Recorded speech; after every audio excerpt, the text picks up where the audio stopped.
Hi everyone, I think I can just go ahead and start, seeing as the music's gone off and I'm pretty sure you don't want to hear me singing because there's not a lot of talent in that area. So thank you for coming today. My session is Rebranding with Purpose. So boosting CX and ultimately UX and going through that method. So a little introduction to myself first. My name is Jennifer Shanks. I have been a marketing professional for almost 15 years now. I've been with my current company, Wood, as head of Marcoms for the projects business for 2 months, so I am pretty new in the door. I was with my previous company, Ethos Energy, for just over 10 years, which when we get to the case study section is the area that I'm going to be focusing on, and I'll talk you through what we did there from our rebrand perspective. So just to start off, I thought it would be worth kind of refreshing what rebranding ultimately is. I don't want to teach anyone to suck eggs, I'm sure you all know what that looks like, but ultimately when we looked at it from an Ethos Energy perspective, we were going through a transformation at the time, right? So we brought in a new CEO, new leadership team, we had transformed internally, so we spent maybe 12 to 18 months focused on the employee side of things from a business transformation perspective. And then when we were in a place where we were in a good spot in that journey, we ultimately looked at, well, what does our external footprint look like in the market now? So we looked at options and we looked at our rebrand and we said, right, does our current brand reflect our values? Is it talking to our new audiences? Is it scalable? Are we staying competitive in that market? The second piece we looked at is ultimately the power of purpose, right? So rebranding with no reason is that you're on a hide into nothing with that. So sort of looked at what's our brand's purpose? It's beyond profit, it's emotional. What do we want our customers to feel? And then we looked at our change. So at the time, we didn't actually have this change equation, but I came across this recently in a session I was in, and I think it's really useful to look at. So change is ultimately the sum of level of dissatisfaction plus understood desired state plus the practical steps towards our desired state must be greater than the cost of change. So we looked at, do we need to change? What should we be changing? And ultimately, we came to the conclusion that we should be changing. We then wanted to link that purpose to customer experience, right? So as a customer-centric organisation, everything we do is built around customers, and that's no different from any organisation, whether it's B2B or B2C, whatever market you're working, whatever consumer audience you're driving towards, ultimately they need to be at the heart of everything that you do. So our purpose has to enhance that customer experience across authenticity, emotional connection, and consistency of messaging to ensure that our audiences understand what we are as a brand. And I thought this was a really great quote here: your brand is a story unfolding across all customer touchpoints. And with that in mind, I think it's worth us looking at the B2B buying journey. So what used to be a linear journey from start to finish from a customer buying perspective has very much become what I consider to be a circular journey. So the touch points we have as Marcoms professionals with our customers would have traditionally followed a customer journey to an endpoint, but now our customers, particularly with increasing digital channels, are getting to the different stages of that decision-making process at different times, going back, revisiting content. So when we look at these types of things and when we were looking at how we rebranded with that purpose, we had to take into consideration how much the customer journey has evolved over the years, and I think technology has certainly driven that, but it also provides us a fantastic opportunity to get in front of our customers. So while this might look overwhelming and it might look how do we get that customer journey, ultimately it's about understanding that we have these multiple touch points and we have to get in front of them in the right way. I think what's important for the purpose is how do we elevate our user experience through that? So, it's a combination of using data, using what we're seeing in that space, but ultimately taking that side and designing with empathy. So how do we marry those two sides of things? How do we take that qualitative place and that kind of feedback that we get, that emotion, that feeling that we want customers to have, and marry that up with the data that we have? So it's ultimately driving into that purpose for how we drove that. So the main thing I want to talk about is the case study with Ethos Energy.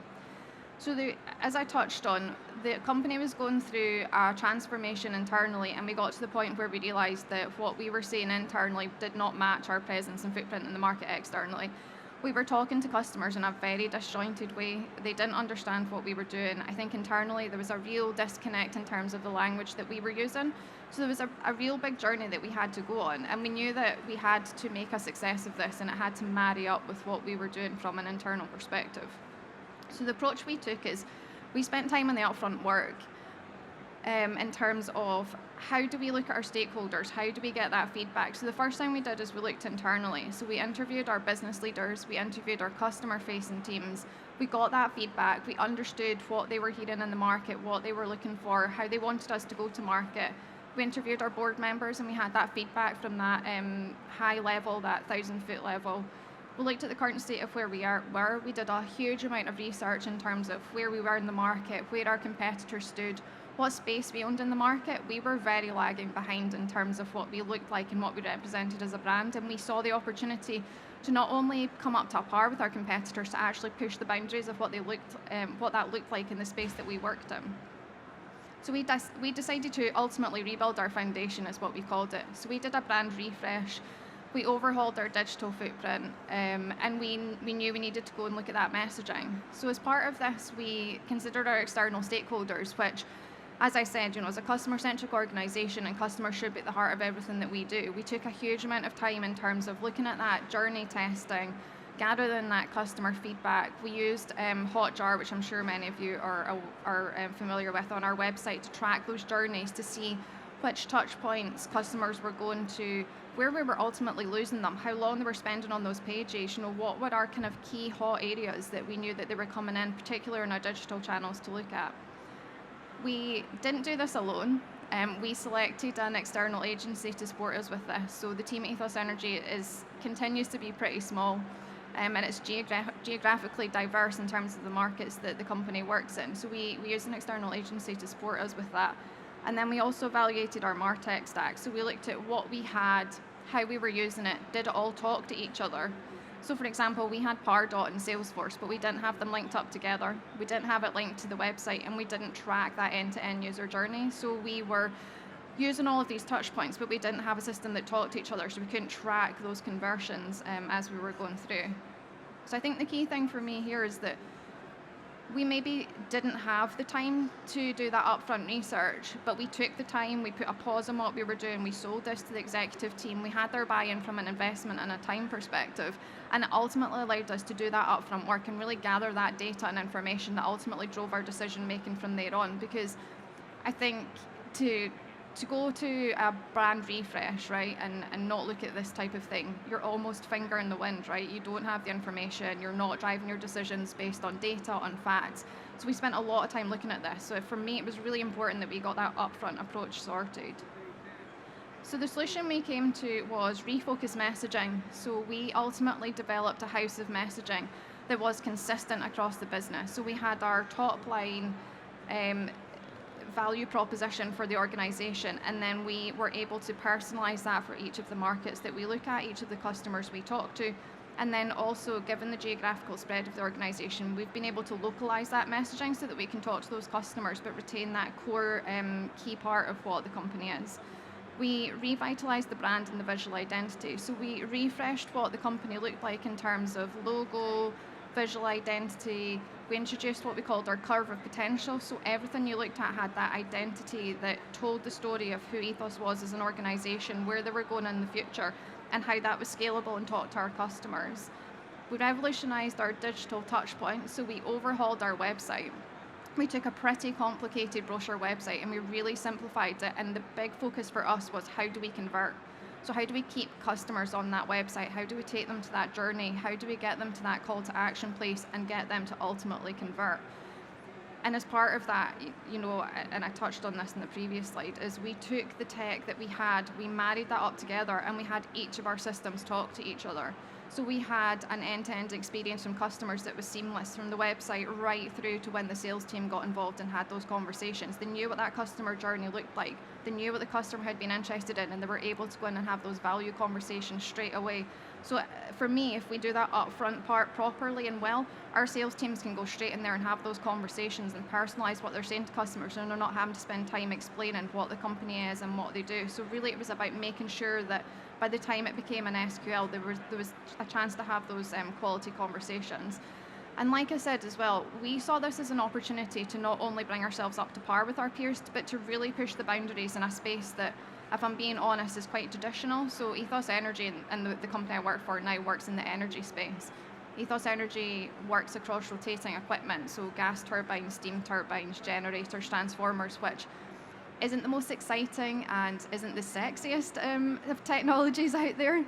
And the companies competing against, Siemens, GE, Alstom, so much bigger companies than Ethos Energy. So how do we become a disruptor in the space, and how do we showcase that from a messaging and a visual perspective? So really we saw that opportunity to do that. And we actually had some feedback from the CEO that said that the way we now go to market is actually better than what the company is, because we've done such a good job in terms of that visualization and talking to customers. So hopefully the organization can catch up to what I think has been a really great job from a marketing perspective. Another key piece for me on the journey that we've been on is we didn't just focus in terms of executing that work and working with the agency. We worked with internal stakeholders. So we appointed brand ambassadors from the very first moment we started this project across sales, commercial, operations, finance, legal. Now, some people might wonder, well, why did we do that? It doesn't touch all of these functions and the parts of the business, but ultimately it's about getting that employee buy-in. Your best brand ambassadors are your employees, whether that's your salesperson, your project manager, your finance person who's attending an event. If you can get that buy-in and understanding of what your brand stands for and looks like, that is powerful.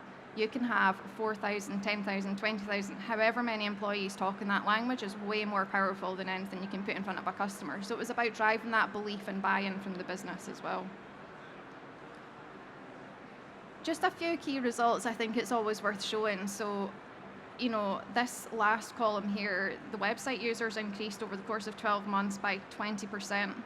We had inquiry conversion increase by 56%. Social traffic by an enormous 390%, and we generated a pipeline of 150 million opportunities from an MQL perspective, which were then qualified into SQL.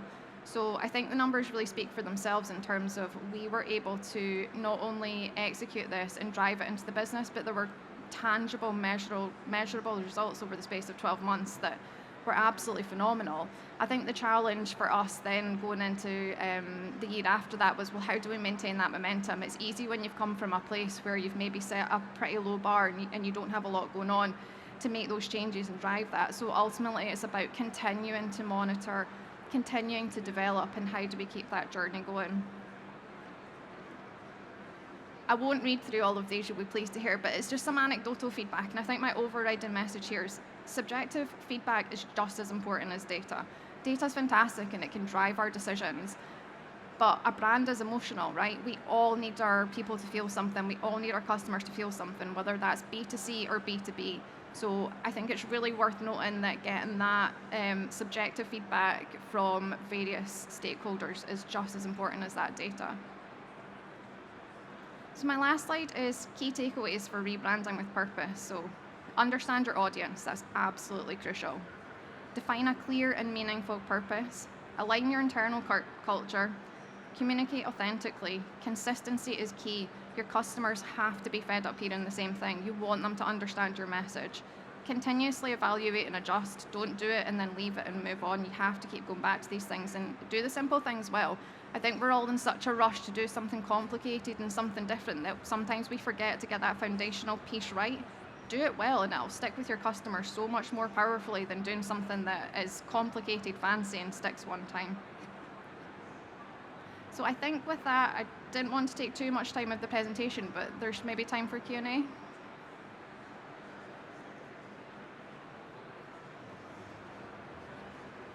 anyone has any?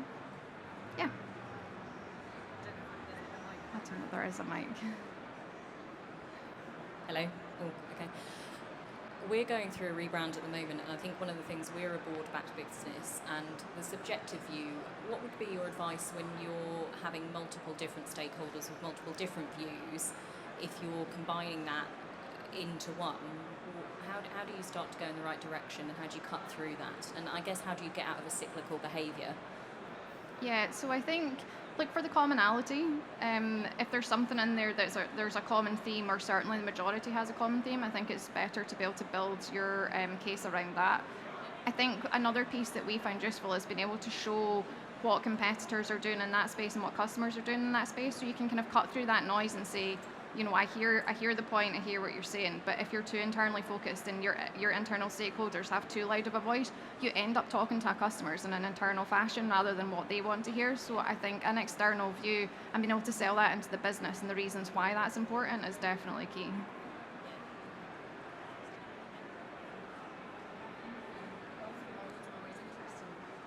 Yeah. How did you ensure you didn't lose previous customers and long-term customers with the rebrand? Yeah, so we just engaged them throughout the process. So we made sure that we were listening to them, and our sales teams did a really great job of keeping them up to date in terms of what we were doing. So I think ultimately what we did is we did a refresh rather than a complete rebrand. So we called it an evolution of what we were doing. So we kind of retained that core piece for our traditional customers, but we really took it up a notch in terms of brand. So what we were looking was something that was scalable, talked to the kind of future proofing of the organization. ESG is huge in the energy industry, which obviously won't surprise anyone. So we had to make sure that we talked to those. And to be honest, our customers are future looking, so they understood where we were coming from. But yeah, we refreshed and evolved rather than did a complete rebrand. And that was based on the feedback that we got. So we did look at doing a complete rebrand, but we chose to do that refresh instead.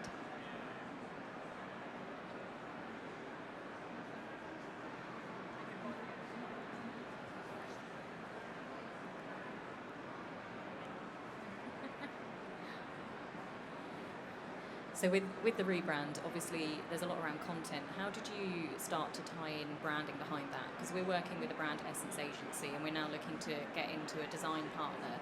Did you do that internally? Did you use one agency? Did you use multiple agencies for that? How did you get that cohesive voice in your design as well as your written content and communication? So we used one agency to build everything out, which I have to say made life a whole lot easier. How did you select them? We went through a pretty robust process. So we put out an initial invitation to tender, and then those that responded, we gave them basically a pack for them to complete and pitch to us. So we did that with maybe 10 companies, narrowed it to 6 that we had conversations with, and then we narrowed it to 2 companies for them to present fully their solution. So we knew we wanted, well actually, I say that, I was going to say we knew we wanted one agency, but we did go in with a mind of we might have to use more than one. We were fortunate, and the agency that we spoke to were absolutely fantastic, and we used them, well, the team are still using them to this day, and honestly, they felt like an extension of the team. They really understood the business, and that's actually why we picked them, is because they didn't come in with a preconceived idea of what we should be doing and what it should look like. They really listened to the business and took the time to hear what we wanted to do, and they really got that feedback. So I sadly think that's quite unusual. We spoke to an agency that basically came to us with a new brand, and we were like, you've not even met anyone yet. So yeah, the agency we picked were brilliant. And did they do multi-channel, as in omni-channel applications as well for you? Okay. Yeah, they did. And they're actually still supporting the team with that localization piece. So the role I previously held was leading the East Hemisphere. So as you can imagine, geographical spread's massive. So they're still supporting the team. It was launched just before I left. So they're still supporting that and ultimately making sure that those different channels are touching those different markets too.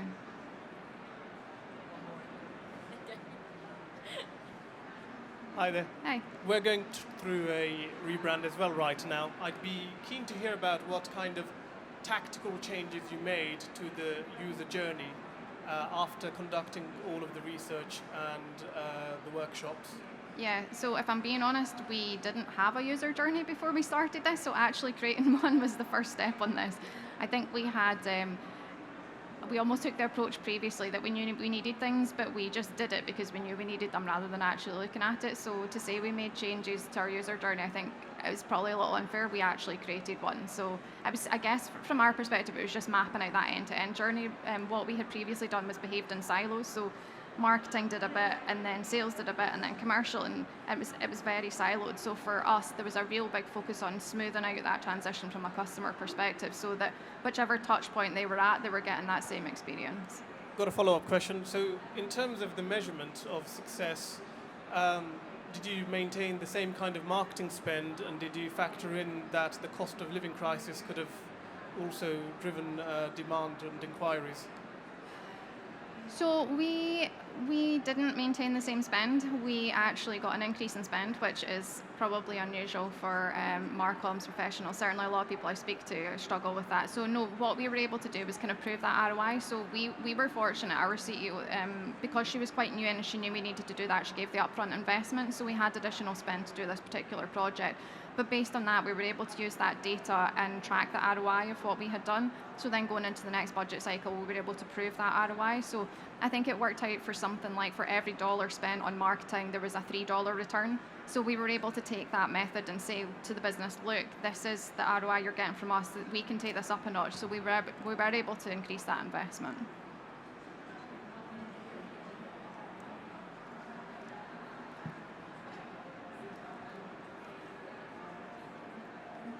Okay. Thank you, everyone.